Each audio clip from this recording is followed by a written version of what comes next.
Praise the lord, హల్లెలూయా. దేవుని నామానికి మహిమ కలుగును గాక.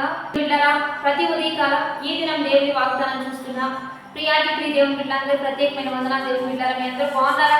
ప్రతి ఉదయకాలం వస్తున్న వాగ్దానం చూస్తూ దేవుని నామాన్ని మహిమపరుస్తున్నారా?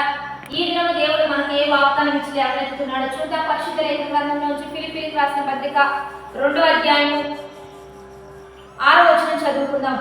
ఆయన దేవుని స్వరూపం కలిగిన వాడై ఉండి దేవునితో సమానంగా ఉండుట విడిచిపెట్టకూడని వాక్యం అని ఎంచుకోలేదు కానీ మనుషుల పోలికగా పుట్టి దాసుని స్వరూపం ధరించుకొని తను తానే రిక్తునిగా చేసుకోలేము. ఈరోజు దేవుని బిడ్డారా, ఆయన దేవుని స్వరూపం కలిగిన వాడై ఉండినప్పటికీ కూడా దేవునితో సమానముగా ఉండుట విడిచిపెట్టకూడని భాగ్యం అని ఎంచుకొనలేదు కానీ మనుషుల పోలికగా పుట్టి దాసుని స్వరూపం ధరించుకొని తను తానే రిక్తునిగా చేసుకున్నట్లుగా వాక్యం సెలవిస్తుంది. శరీరధారిగా ఈ భూమి మీదకి వచ్చినట్లుగా మనం తింటూ ఉంటాం ప్రతిదినం కూడా. కాబట్టి దీనిలో దేవుని ప్రేమ మన పట్ల ఎలా ఉందో వ్యక్తపరచబడుతూ ఉంది.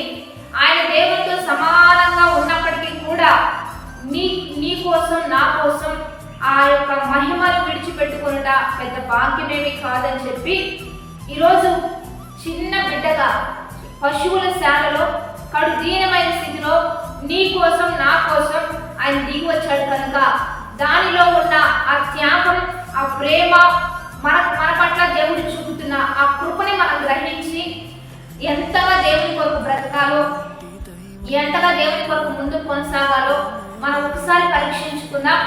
ఎవరూ చేయలేని త్యాగం, ఎవరూ చూపలేని బలియాగం, ఎవరు కూడా ఇవ్వలేని కృపనిస్తూ దేవుడు మనల్ని లోకానికి వచ్చాడు. దేవుని బిడ్డారా, ఎందుకు ఆయన మనల్ని ప్రేమిస్తున్నాడు? మన పాపంలో ఉండగానే, ఇంకా శాపంలో ఉండగానే ఆయన మన కొరకు తృప్తిగా వచ్చినట్లుగా మనం చూస్తూ ఉన్నాం. మనల్ని ప్రేమిస్తున్నాడు. మనల్ని ఆయన ఎంతగానో, దేవుడి లోకంలో ఎంతగానో ప్రేమిస్తున్నాడు అనే మాట మనం చదువుతూ ఉంటాం. కాబట్టి దేవుని బిడ్డలుగా ఆయన మనల్ని ప్రేమిస్తున్నాడు కనుకనే మనం ఆయనను ప్రేమించాలి.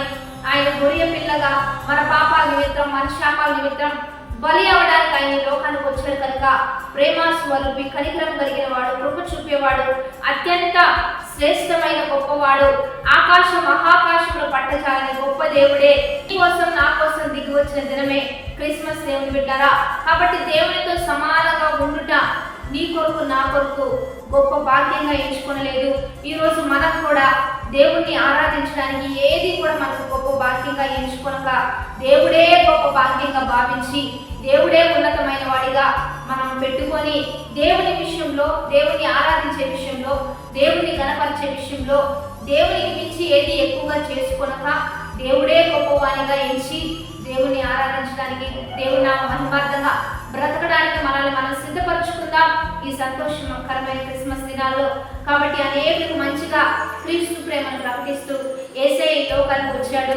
ఎంతగా వచ్చాడు అంటే కడుదీనుడిగా వచ్చాడు, మహిమను విడిచి వచ్చాడు, పరలోకాలను విడిచి వచ్చాడు, తండ్రితో సమానంగా ఉండుట విడిచిపెట్టకూడని భాగ్యం అని తెలిసినా మన పోలికలో వచ్చాడు, మనతో కలిసి నడిచాడు, రిక్తులుగా తనను తాను సమర్పించుకున్నాడని అనేకలు తెలియచేద్దాం. ఈ ప్రేమను గ్రహించి క్రీస్తు ప్రేమికులుగా మనందరం మార్చబడదాం.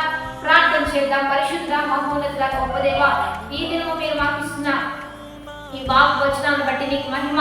ఎంతమంది నీ ప్రేమను అర్థం చేసుకుంటూ, దైవత్వాన్ని అర్థం చేసుకుంటూ, ఆత్మీయంగా బలపడుతూ ముందు కొనసాగుతున్నారు. ఒక్కొక్కరి పట్ల నీ కృప చూపించయ్యా. ఆత్మీయంగా ఇంకా ఇంకా బలపరిచయ్యా, ఇంకా ఇంకా లేవనెత్తయ్యా. వారు ఇంకా నిన్ను ఆరాధించు వారిగా, నిన్ను ప్రేమించు వారిగా, వారి జీవితంలో నిన్ను పెట్టుకుంటూ ఉండగా ఇంకా గొప్ప కార్యాలు జరిగిస్తూ, ఇంకా మా కొరకు చూపిన ప్రేమను బట్టి అనేకులు మేము ప్రేమిస్తూ అనేకులు నీ యొద్దకు నడిపించే కృప మాకును అనేక దేవుని బిడ్డలకు దయచేయమని ఈరోజు బర్త్డేస్, మ్యారేజ్ జరుగుతున్న వారికి దీవెనలు, శుభములు ప్రకటిస్తూ నీ నామ మహిమార్థంగా ఒక్కొక్కరిని లేవనెత్తమని ప్రభువైన యేసుక్రీస్తు నామమున పేరిట అడిగి వేడుకొని ప్రార్థిస్తున్నాము గొప్ప తండ్రి, ఆమేన్. మంచిగా లైక్, షేర్, కామెంట్ చేస్తూ క్రిస్మస్ సంతోషాన్ని అనేకులకు పంచిపెడదాం.